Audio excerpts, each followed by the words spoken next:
Hi folks, Pete here from Ashton's Cars. Today I'm showing you around a Freelander 2, the second generation of Land Rover Freelander that ran from 2006 through to, I think, about 2015.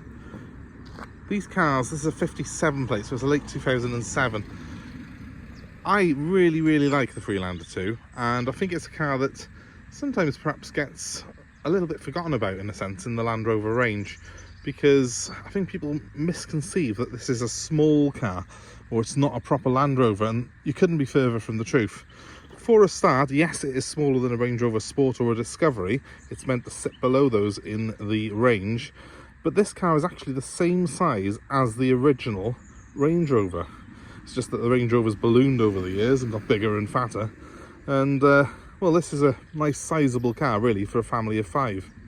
It hasn't got 7 seats like the Discovery, but it has got plenty of space inside it for 5 people and a lot of luggage room. Also, it is a proper 4-wheel drive. Admittedly, it is done through a Holdrix system, so you end up with a car that powers the front wheels 90% of the time and puts power to the rears when it's needed, but they can do some proper off-road in these cars. They also have the terrain response system that Land Rover now puts in the Range Rovers, the Discoveries and all the bigger vehicles. It debuted on this particular model. So this is a much better car than a majority of people perhaps give it credit for, and what's more, it's actually one of the most reliable Land Rover products on the road, especially this one, because this has got a 2.2 litre turbo diesel engine, which is a full unit, which was also used by Jaguar in some of their vehicles. It's a very good engine, this is, and it doesn't tend to give any issues whatsoever, so it's my favourite engine of the bunch. This car is capable of around about 40 miles per gallon, and it does have around about 170 horsepower, so performance on it's actually very good. This particular car is in silver. It's done 94,000 miles. It's one of the top of the range models, as you can probably see on the back. It's a HSE model. TD4 is the engine. HSE is the sort of interior specification of the car. The HSEs were the top of the range back in the day, and it does come with a lot of extras which bring it up to almost Range Rover specification inside, so I'll show you through that in just a second. You do have these rather nice 18-inch alloy wheels which look the part on it. These cars don't tend to suffer with any rust issues, so they're always pretty tidy on the exterior. Just look out for ones that have been damaged by sort of people being a bit adventurous with them, shall we say. If you get a nice one like this that's been spent a majority of its life on tarmac, it should be in good condition. It has got a very high driving position like Land Rovers always do, so it's a very easy car to place. And if you're getting a HSE like this, it's got parking sensors front and rear, so there should be no excuses for any marks on the bumpers on them. Now, just to show you, I'll start off just at the rear. I've got the seat right back on this car, and yet there's still a lot of space on it. Because it's got a high seating position at the rear as well, there's a lot of room underneath those front seats for your feet. You do tend to be very comfortable in this car. Also, everyone's got a very good view of the road because it sits high and it's got a nice big glass area. And on this model, the HSEs and some of the SE models that are just below it, you get a nice glass roof, and that is an opening sunroof at the front and a large panel at the rear as well. You can see from the top there, it all sits flush. And from inside here, you've got 2 nice big glass panels which have a little sun blind each, which you can pull over if you wish to stop the sun coming in. But it throws the light into the interior, makes it feel more spacious than rivals. And to the front here, a very familiar sort of Land Rover feel to it all. HSEs like this do have a very generous specification, to the point that this has probably got a much nicer spec really than a lower end Discovery. So you do get the sat nav in this, which you don't get in all the Discoveries. I don't think you even get it in all the Range Rover Sports.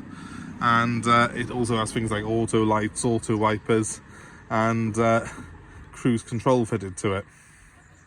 You even got electric memory seats, this particular one has, with 3 different memory settings, and all this is fully electric here, which you can adjust, I think, about 8 different ways. So it's got a very good seating position. You can get comfy no matter what sort of height you are in the car.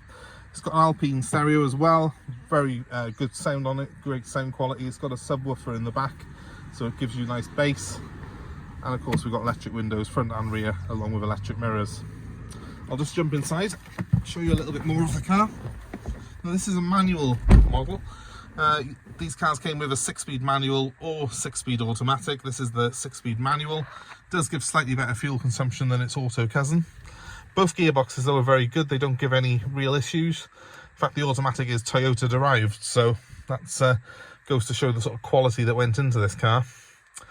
The Freelander 2 was developed when Land Rover was partly owned by Ford, so you get a few little Ford goodies in here, including a front heated screen, which is very, very handy on a frosty morning.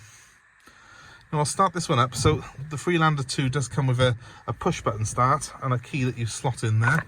So let's get the key out first. I've got it in my pocket. Should have been better prepared than this. I'll show you the way this works. So that's what your key looks like on a Freelander 2, and it slots in just by here. The car takes it off you as you put it towards the hole there, and foot on the clutch and press the start button, and she starts up like so. I was saying low washer fluid, but it hasn't been through our workshop yet, so it will be getting some new washer fluid put in it before it goes to a customer.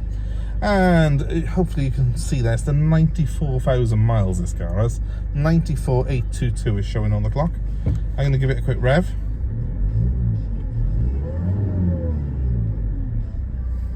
Nice clean revving engine, no smoke, just watch out for smoke on them. Always give the clutch a little dip because you don't want to hear any noises coming off that dual mass flywheel. Luckily on this one there isn't any. We've got a touchscreen navigation system to the middle, and then a stereo system down here, which is a traditional Land Rover one.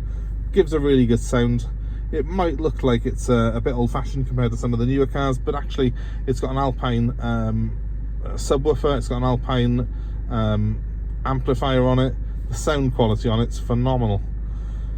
Just below that we have heating controls. We've got passenger and driver separate controls, 2-zone climate control, and heated seats for the front passenger and driver. We've also got this terrain response system. As I say, that's what I was telling you about earlier on. Really good system on Land Rovers. Tells you you can select basically your own terrain. So we're in road mode at the moment. We can turn it round by here and put it into, there we go, we can put it into desert or sand. We can put it into forest mode, snow, or where it spends 90% of its life, road. DSC is there, is a traction and control system, and we've also got a button here which is hill descent control. That means that the car will hold a steady 3 miles an hour while it's going down a very steep gradient. Excellent if you're in snow, and really does go to prove what I said earlier. This is a proper Land Rover.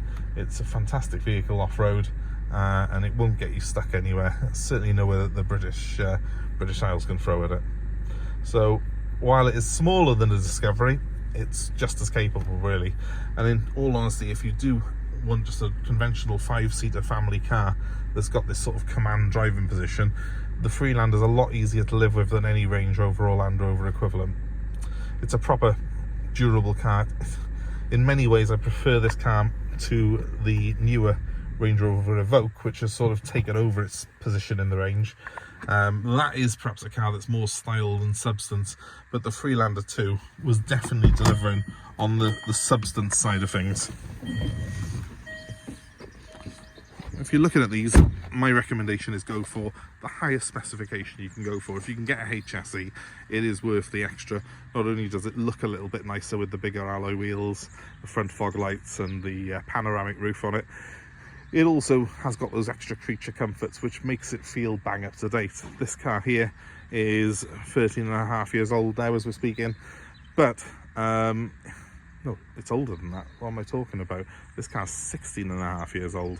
It doesn't feel it. When I'm driving around in it, it does feel very, very modern still, because I've got all the creature comforts I could wish for in a modern SUV. Look for ones that have got a nice metallic, don't buy anything too leery, and a nice silver or grey always goes down well. And yeah, just look for cars that have got a bit of service history to them and a decent specification. So this particular one is available for sale.